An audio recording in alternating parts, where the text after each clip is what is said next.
presented by GameStop is about to go underway. Fun fact, used to work at GameStop many years ago, got fired. We won't talk about it anyway. Surprised they let you on this broadcast then, Golden Boy. Jeez, got some bridges you burned. I don't think they knew. I went by a different name, Osvaldo, back in the day. Yes, that's right. You anticipated this moment coming in the future. I knew it would happen eventually. Definitely stoked to see this play out on Ascent, though. We have seen some Ascent so far today, but people are still trying to figure out exactly what their set pieces are for this, what the proper default is. Obviously, a lot of pressure can be applied through mid, and if you can't crack mid open, you can have some difficulty. But we're going with a standard, actually not so much. Defenders heavily stacked over into the A site, potentially anticipating TSM making this rotation on through as well. Yeah, I've seen A kind of be a point of interest for a lot of players as they're learning this map. I don't know what it is about it and what works, but let's also, as we dive deeper into this and we have a little bit of time here, let's talk about the compositions that we're seeing, because on one side, we have no Brimstone present, but TSM, they are actually going to be running Wardell on the Sova. Not surprising considering what the Sova brings to the table. You're going to have Drone consistently on the trusty Phoenix. Hazed, more than likely, yeah, Hazed is going to be playing the Sage there. And I've just been shocked with the fact that we've been seeing some like crazy strategies today, Gabby, with like Sageless comps. It genuinely just caught me off guard. But Subroza is going to be able to get first blood on there, and Skylar pushes forward, and it's just TSM marches on through to the B site. But that kill is going to be dropped. Mitch does manage to find the target. Now we're going to find ourselves into a 2v3. Cloud9 need to try and retake this site here. You got to look for that Sova. Give your Cypher a little line of sight. Mitch, nice shot right through the structure there. It's going to actually provide Vice maybe an opportunity to go on to this right end here. And I think that was going to be scouted out. So Vice knows exactly where they're going to be. And here comes the push forward, as they're going to tackle this attack here. And this is looking very good for TSM. There was a good effort by Mitch and Vice, without a doubt, but it would be TSM in the back room that holds strong. Oh, I caught the tail end of that. Unfortunately, the fight went out of the way of my screen for a moment, but in the end, it looked like, as far as the defensive positioning, how when you have to collapse from the outside corridors and you already have the remaining members of attack set there in the back site, fully took advantage of it on the side of TSM to punish Cloud9 infringing upon them. That's going to put TSM up 1-0 there at the beginning. Very well done by them, leaving Cloud9 with minimal options here, as they are broke, will need to save. TenZ only one that actually purchases as far as getting a sheriff, and we know what TenZ is capable of doing with this. Wouldn't be a shocker to see him cap a few players as they try and make a push on through here. And TenZ, actually, I'm kind of surprised that TenZ is going to be playing the Sage, but I do like the changeup here from Cloud9. Didn't get to see the Gen G game, so I don't know what their game plan was there specifically, but as all that was going on, Wardell, though, it doesn't matter what kind of gun in his hand, so long as it's a sniper rifle or some kind of gun that contains a scope, he will find his mark. And that will leave only one player left alive. It's going to be Vice, who gets spammed right through the smoke, comes through. Wardell was waiting for him with that Spectre, and that is going to do it. Give you a little transparency. I'm experiencing some of the Minecraft effects that TenZ left behind for my position. You know, I guess I haven't been playing it enough, apparently, and it's mad at me for it. But I am a Minecraft savant, just so you know. I have many diamonds. I have a lot of diamonds, all the diamonds. Well, there you go. I like to keep the diamonds on my fingers instead of on my screen, you know. Ooh. Fair. I don't know. That was a good flex. I wasn't expecting that flex, really. You know, I got you, Bomba. I got you. I respected hustle. You know, respected hustle. All right. Well, let's just jump back in here for round number 3, as we're gonna see Sova playing over by the B site there, and just look at those shock arrows. Kind of been the story here, right? Players taking advantage of the kit with Sova. Skylar gets 2 kills, though, and Mitch actually helps him out. That's going to leave a bad taste in TSM's mouth, as the only 2 players left alive are going to be Subroza and Drone. Drone, though, is going to be firmly on this B site here, and I don't know if they're necessarily going to be expecting him here. And he actually finds one, but cannot find the second player there. Now that's just going to leave Subroza. The bomb down over by B site. So you got to obtain that spike there. And I don't know if Subroza has many options, but what he does have on his side, which will dwindle very quickly, is time. If Subroza can get this pick on the Vice, Gabriella, this can actually really present a winning opportunity here for TSM. And Vice out in the open, trying to, there you have it. Defender side taking that one away. First victory over for Cloud9 side. They weren't too worried about getting that loss in round number 2 due to the economy portion, but here, this does apply a bit of pressure over to the TSM side. Not enough money across all of them for full buy, so they'll have to scatter and make some purchases for the others. But on the side of Cloud9, we are getting some partial buys out in the meantime. I am going to click this link. Take it away, Golden Boy, while I fix my Minecraft. Do your thing. Don't worry about it. I will. Life finds a way. Life finds a way. All right, so now we're into the action here, and we're gonna have Cutler poking around on A side, seeing what he can pull away from this team, what kind of utility he can snag out of this. Shinobi's waiting, anticipating that there could be a potential push here on the A site. Little does he know, players are actually going to be stacked up on mid. Another smart play there from Mitch. I actually thought you can send a drone through there. Joke's on me. And joke's on Mitch as well, unfortunately. Door is going to be closed, and now as time continues to tick away, Subroza inching around here. I think he may have heard TenZ drop from that wall. The wall is only going to last 30 seconds now. You're not going to get much value out of that, but that means wall out of play in case they want to try and take A site. And they're just waiting right now for a pick. And it could come in the form of Shinobi around this corner. I sure hope Bob isn't looking, because his friend might actually meet his demise here. But it's actually going to be Shinobi shooting out with that SMG. Does not nail the shot, though.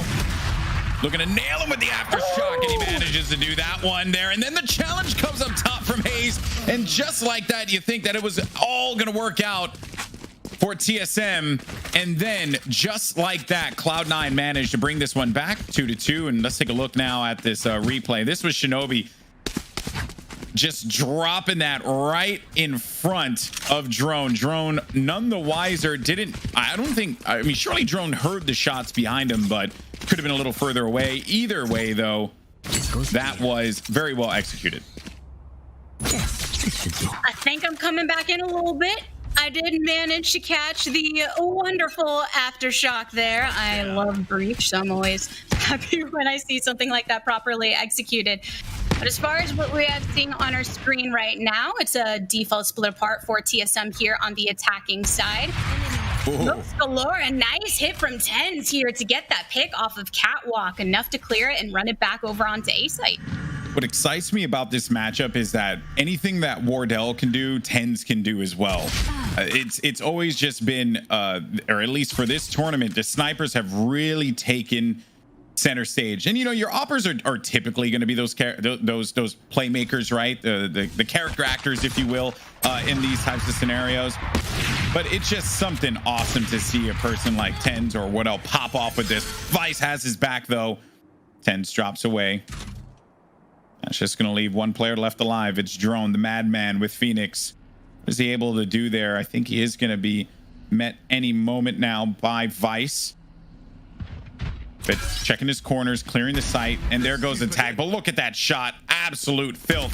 And Vice is just waiting this one out. He gave away his position, but TenZ was there with the shorty right to the dome. Ended that round. Alrighty. Are you good now? I think I'm good. I'm not gonna jinx it, but yeah, no. Thank you for taking that island by yourself. Appreciate everyone bearing with me. I had to get rid of the Minecraft, get some Valorant loaded up here effectively. And I just like how the Minecraft is a thing now. Yeah, you know, that's the only acceptable way to describe that point. Lauren who said that, or was it Puckett? I don't know, but either way, it's hilarious. Yeah, something of the sort. But so I'm going to do a little bit of catch up in my brain so far as what we have been witnessing at this point. TSM still on the attack, obviously. And it looks like it's a commitment over onto the B side, pushing forward from the opposition, gets a pop from Drone onto the Omen. A great way to start cracking that open, but it's a single trade so far. Smoking off over onto Market to make this push more effective as Subroza does get that entry effectively. And here it is with the ultimate to go ahead and block off Market as well. Can Shinobi get this with the aggression into B main? But unfortunately, there's a sniper on the other side. Yeah, Wardell has been clinical, like a surgeon with that weapon. It's been working out so well for them. So now you're gonna have Cutler playing in the mid, but Vice is on the CT side. So on defense side, wrapping around to B. Wardell will be watching that lane aggressively with the op. I would be shocked if he drifts away. Instead, he's sending out the drone though, which is a smart play to do. And he found him. He found the mark. He found the target. He also tagged him too, forcing Vice to have to rip out that dart that is going to be sitting inside of his chest there. And now Vice is just going to try and poke this one out. Goes for the shot. Actually does a little bit of damage to Wardell. Not enough though. And as Cutler came around the corner, he beams him right in the head. It's going to be 14 HP in a dream. He tried to wrap around and hit him with the right click of the classic, but instead it's Wardell who downs him with his very own classic. That's going to make it 3-3 now. You do have to commend the attempt. He knew where the owl drone came from, wanted to go ahead and follow up to get that entry into sight, was able to get the frag over from the B main entryway, but nonetheless, the classic was not enough in that scenario. As far as with the buyouts that we're coming across this point in time, Cloud9 gets their full buy. Operated directly over for TenZ, the man that we love to see it on. TenZ and Wardell, as Golden Boy just had mentioned. That's what you're going to be watching off. Op versus off. Who is going to pop off the most? And taking a look there, so you have TenZ watching mid. And Wardell's actually going to be creeping mid as well. He will be working with Subroza there. They're bringing that bomb around, so Spike can play in mid.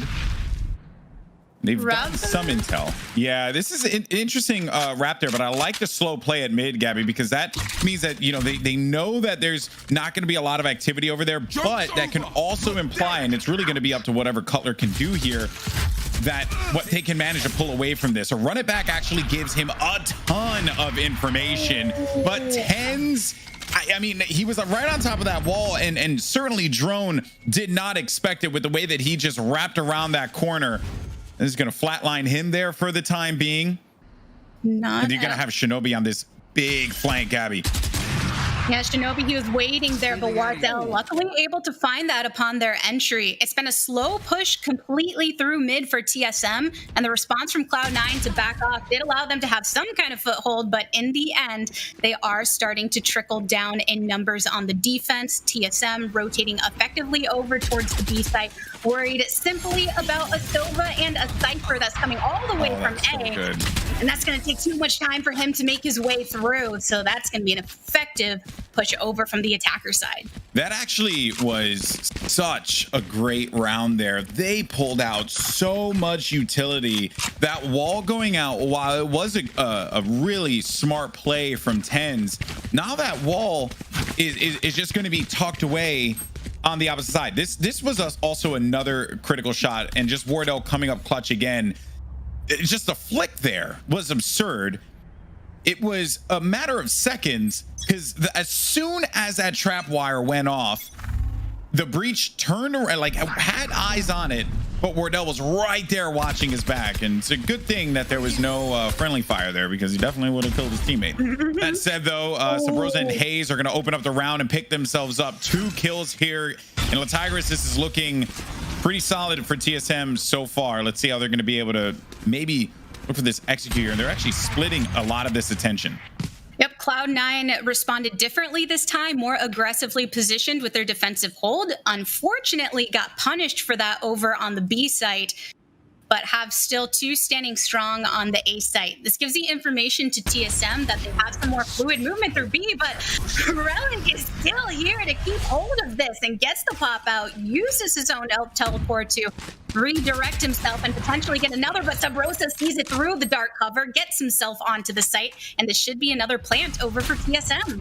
Yeah, that was massive there. Just getting that blip so that he knew exactly where he needed to be. But here comes the push now as TenZ is actually going to just try and shoot through this one. And a res actually to help out a teammate, bring him back into this one. So Omen actually dies instantly, so Relyks not able to stay alive, but TenZ is going to get the better of Wardell. That's just going to leave one player left alive. It's Subroza. He's playing low. Can Subroza clutch it? And he does. What a play there from Subroza. The Brimstone holds it down right on the low ground.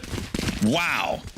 Man, it was going to be over as soon as the Sova was taken out and he was all in his lonesome directly onto the site. You see the way TenZ was able to clear completely into the back of site. They had the information that the attacker remaining was here, but Subroza effectively catching over from the defender rotation before reverting his eyes to catwalk. Effective crosshair use for him. And also bear in mind that the play there on the crouch, right? Because when you crouch down, you don't see where that person's going to be. Unfortunately, the hero of the last round, Subroza, dies and gets that first blood, but Hazed is there for the pickup. Actually goes that near sight there, Paranoia.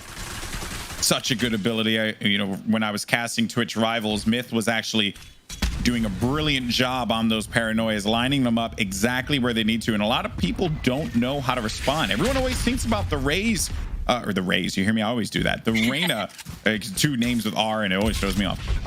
The Reyna Paranoia, right? When she throws Leer, but Omen, I mean, it's always been good and it can catch a lot of people through one straight line. And then before you know it, you sent that thing through a choke and there's nothing they could do to stop it. Yeah, whether you actually put them into a nearsighted position or just force some displacement. Look at this. Shinobi attempts to get his shots over this wall. It's an angle where you can barely tap the hairs on the top of the head, but Vice is the one to go get it from the A main entryway. Luckily, Cloud9 will start to rotate directly onto the site, but the post-plant positioning has been taken up by the 3 remaining TSM members who have their eyes on this entryway. There's a Cypher lurking in main, but he is not anymore as Hazed takes him out of the equation. Yeah, there's not really much he could do there. You have Relyks, Skylar, that Bulldog, but not able to stand toe-to-toe there in the end against that Phantom, thus ending the hopes and dreams of that round. TSM are going to go up 6-3 here.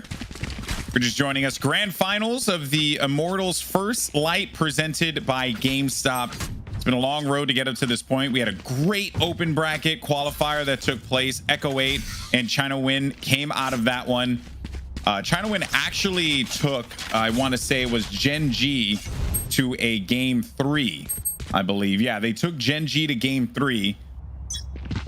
So I think, nothing but upwards potential for that roster. Includes Fortnite, there they are, World Cup runner-up Psalm.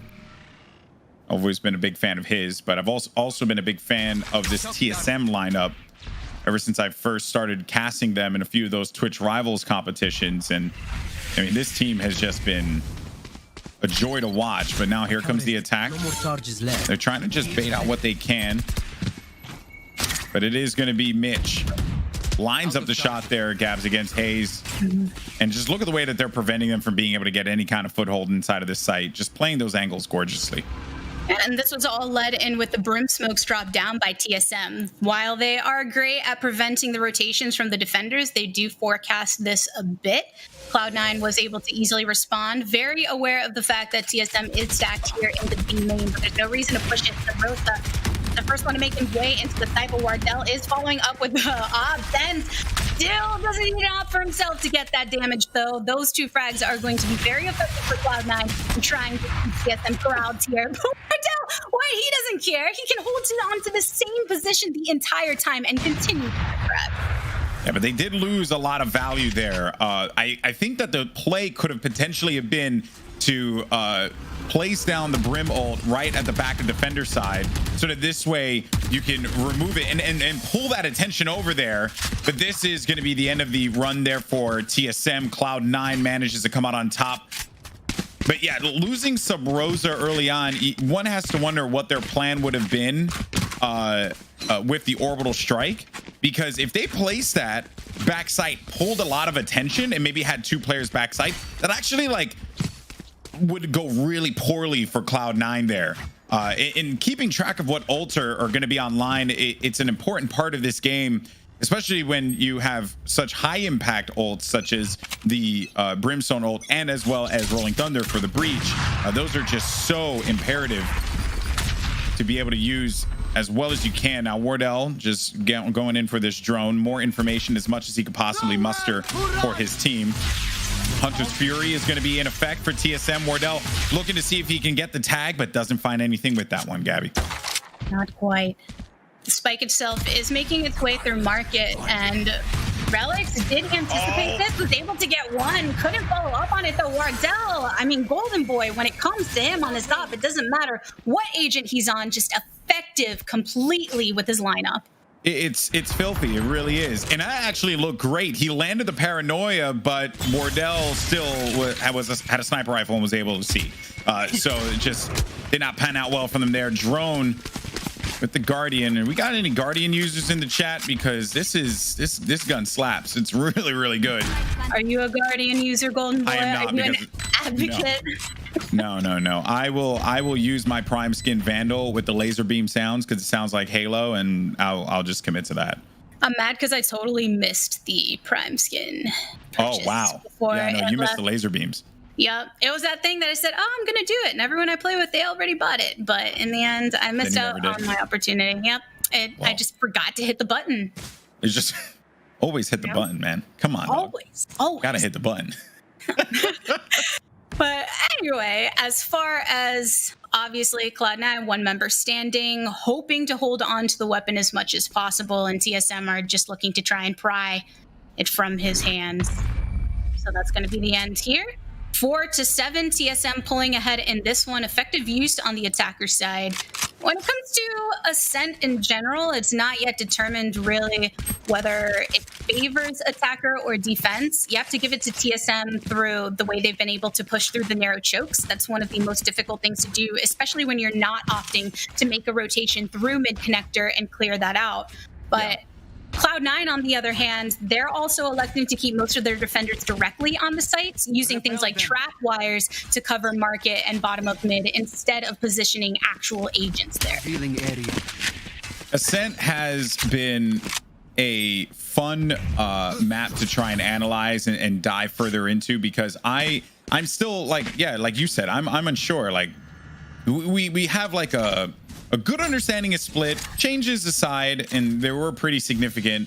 You know, we kind of wrap our heads around this one, whereas like Ascent, it's still a little fresh. I think players are now starting to find a groove with it.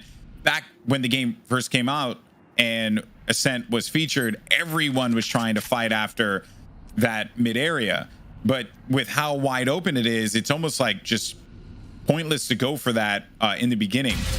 But we are waiting now for an execute. So that was smart. They dropped the wall down and then didn't actually have anyone on top of it, at least from what I could tell. Rolling Thunder, though, is going to be in play as Hazed is going to be a rock to the side alongside with Subroza. But Cutler, while all that was going on, did manage to place that spike down on the A site. So look at the amount of attention that was wrapped around, forcing all of Cloud9 to now focus on a retake. Meanwhile, TSM, they're going to be making their way around from the attacker side. They got to get there quickly. Oh, that ended up pulling so much attention, and now Cloud9 have made their way to Rafters, but this is a choke that will be anticipated by TSM. They're making sure nobody's coming through the flanks. Trap wires have been set up for that effectively. This Brimstone's going to be coming through tree room to offer that effective cross, but here it is directly from A main. Wardell positioned effectively, gets flashed out, but it doesn't matter. You can sidestep it, and Cloud9 have no one left to try and keep this alive in this round. That was just next. I mean, well, everyone died there, but you know, I mean, because it's fine, right? You're going into the half, everyone can die. Even though I'm all like, hey man, stats. Anyway, moving forward, that was such a brilliant play. I love that play so much. Everything about it, pulling the attention aside, executing on the site, like that right there was just a great example of how far a lot of these players have taken this game in a very short amount of time. And Cloud9 just weren't expecting it. They really weren't. I mean, the fact that when you end up using the Rolling Thunder, and yes, in an area like B main, it does cover a lot of it, but the dark cover in that entryway was enough to prevent Cloud9 from really following up, nor was anyone there to do so yet. Instead, they all got drawn attention. Now we're back at pistol rounds. That's going to be the opening frag. Drone with the aggressive positioning into B main, commonly seen by defenders right at the start of these pistol rounds to try and punish in those close quarters combat situations. And Drone loves doing that, by the way. He'll take that fight, 9 times out of 10, and he'll win that fight 9 times out of 10. That's just how comfortable he is. And every single time I see him on that Phoenix, it is always, I'm taking notes, I'm taking notes because he's just so precise with it. But now, here comes the attack here. They're going to push right through the smoke. And look at this. Actually drops him with that shock dart. Does a ton of damage, but it was not enough to get the kill. But they're down to 35 HP, this Sova. Very weak. Hopefully the Sage... Okay, the Sage is going to have the heal.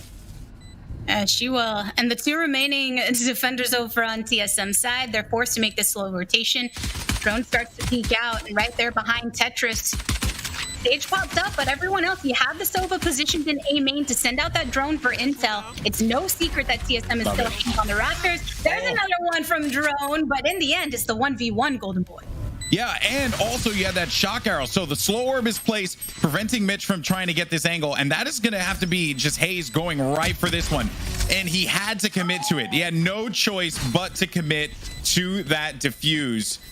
Slow orb was really smart. Also have to give credit where credit is due to Drone, because he dropped the molly right in front of TenZ, forcing TenZ to go over to the left of Drone, and then that allowed Hazed to nail that shot. That said, though, a big round win for Cloud9, hands down. They needed this one. They went down into this 8-4. Now looking a little bit better. They're going to have some guns to work with this round. They can easily make this into a 6-8 situation for them. Let's see how they're able to do this, as kind of getting a little bit of I don't want to say like a default, but you always, sometimes you see a lot of players like to just put pressure at mid.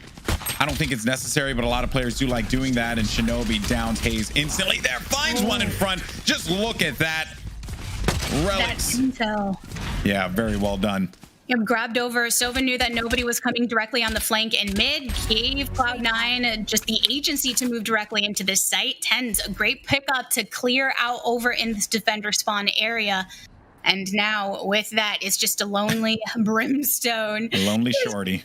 Yeah, lonely shorty. He needs a shorty. Everybody needs a shorty. I think you could throw it. You could throw it from this distance, maybe do like 20 HP. Clonk him in the head, Yeah. I think that works out. It's just like the way he's holding this angle, crouched down. Maybe you throw them off enough where then they end up shooting themselves with their better weapon, and that's the ultimate 200 IQ stat. If I will find a way to make that one happen. Yeah, I will most certainly find a way. Big round win, by the way, for Cloud9. I mentioned before at the beginning of the round, winning that pistol round, just giving them that moment to get back into this one. Whenever in any kind of tactical shooter too, when you think about a new map coming to the fray as an option, you'll sometimes have some teams adopt it early to get an edge on the competition, come up with some strategies for themselves to really edge them out. But then on the opposite end, sometimes everyone is still figuring out what those strats are going to be. So if Cloud9 has some pieces on the attack to try and really dishevel TSM, as they're probably going to default to what you see traditionally here, 2 over towards A site, 2 on B site, 1 hovering in the market area to keep the eyes on mid, as it is going to be more of an A positioning from the side of Cloud9. The paranoia from Omen at the beginning of the game prompted everyone to abandon their positioning. It didn't quite pull attention, but that was good use of utility there to not really allow them to take that aggressive angle. Now they start to creep back in. On the other side of the map, you'll have the Brim and the Cypher working alongside one another. Let's see what Subroza and Cutler can whip together. There goes the push on mid, which you will see players do. They'll smoke out that mid archway and then creep in, but Wardell was there and read that one like an open book. Tried to see if he can get a kill right through the cyber cage, but it did not come to fruition there. They're just going to be held back for the moment.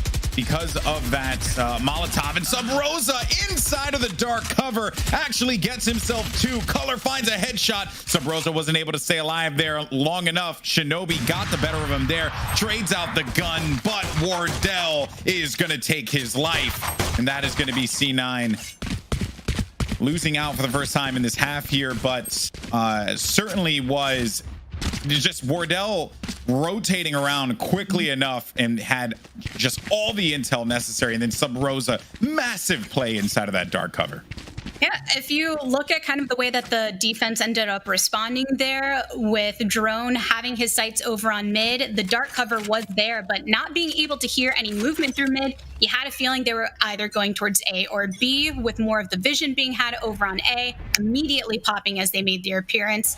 And TSM instead is responding, directing themselves over to the B site, but there you go, already getting flashed out and just having to keep themselves into B main, with a rotation potentially coming from Drone on the defense. Yeah, and Relyks played the paranoia on that same corner. Obviously, Relyks doesn't know that he did tag I think he tagged the Sage and the Sova in the last round. But he did get that kill there onto Hazed, so now sight's going to be wide open. But here comes Drone as he's stuck inside of the cyber cage, but does manage to line up the target there against Relyks. But Shinobi, 7 HP. Not a lot of health there.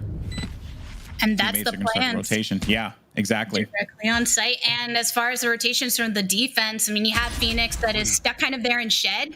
Mitch, with his aggression, he's just trying to clean up anybody before they can rotate directly onto the site. TenZ gets that entry, but is traded out for Cutler. So Drone has a great follow-up. It's the 2v2 situation, but post-plant has been taken. Oh, nice shots from Mitch. Drone needs to win this one out. Doesn't have a lot of time to do so, but he's going to run away. And then in the back of the side, you're going to have Vice just waiting, actually on top of the corner. So that was going to be the run-it-back play. Should know exactly where he is. Mitch gets the kill. That's going to be his third one for that round. Cloud9 managed to bounce back after that one. And this has been a great game. Yeah, 7-9 on the scoreboard, 4-8 going in from the first half, which isn't a terrible place to be if you're Cloud9. Obviously, they've made up a lot of steam in the meantime. The bank's looking somewhat flush over on for TSM. They're still holding on to those Phantoms. Yeah. You got, I think Hazed may have just picked up a Sheriff and light armor. Yeah. So the options are going to be very limited here. This is a critical round for TSM. They have to try and hold this one off. And if Hazed is able to get a kill with the Sheriff, might actually give him a gun to start to operate with here. Your feet! There's Rolling Thunder. Rolling Thunder. Yeah, they're gonna, and no one's gonna be on site actually, so they're gonna go in there for the retake. And Cutler nails a headshot right on top of Vice, thus kind of slowing down this push. You got the spike over by Wine. They're gonna be playing over there by A Long. Here's Skylar actually playing right outside of this one, and they're trying to pincer them in, Gabby, but it didn't work out. Now it's gonna be open in the backfield. What do they opt to do here? That's the question if they push in. I mean, that orbital strike pretty much locked the remaining attackers here into A main. There's still 45 seconds to go on the clock, so some movement, but so good. At this point, you do have Omen over on the B site to potentially either draw some attention or scout out how many defenders are remaining away from the A site. But Sova, he's still holding strong into Rafters, ready to peek anybody that pops out through those arches. Was so good. Okay, so they put dark cover on that archway because they wanted to give them the idea that they were going to be rotating out.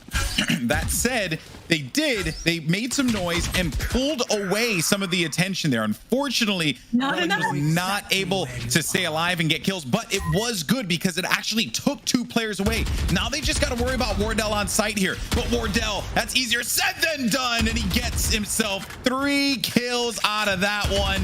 The spike is down, but he is letting them know that his presence is certainly going to be felt here. And that is going to be the round, a big one for TSM, Latyrus. buddy. You gotta give it to TSM for their patience as well, because definitely some efforts being made by the Omen, throwing out the utility to try and pay as much attention to the B site as possible. But Wardell, so confident in being able to anchor a site in his lonesome, and as soon as he got that intel from the Cypher ultimate, then easy cleanup as far as he makes it seems. And he'll let them plant there in that instance, right? There's no reason for him to expose himself. They already showed their hand. He knows exactly where they're going to be. You never want to full commit on a rotation there. While it did certainly seem like that, they made a ton of noise. You got to leave that one player on that site. And that is exactly why TSM are up 10-7 here. Let's see, though, how they're going to be able to work around on this one. Round number 18.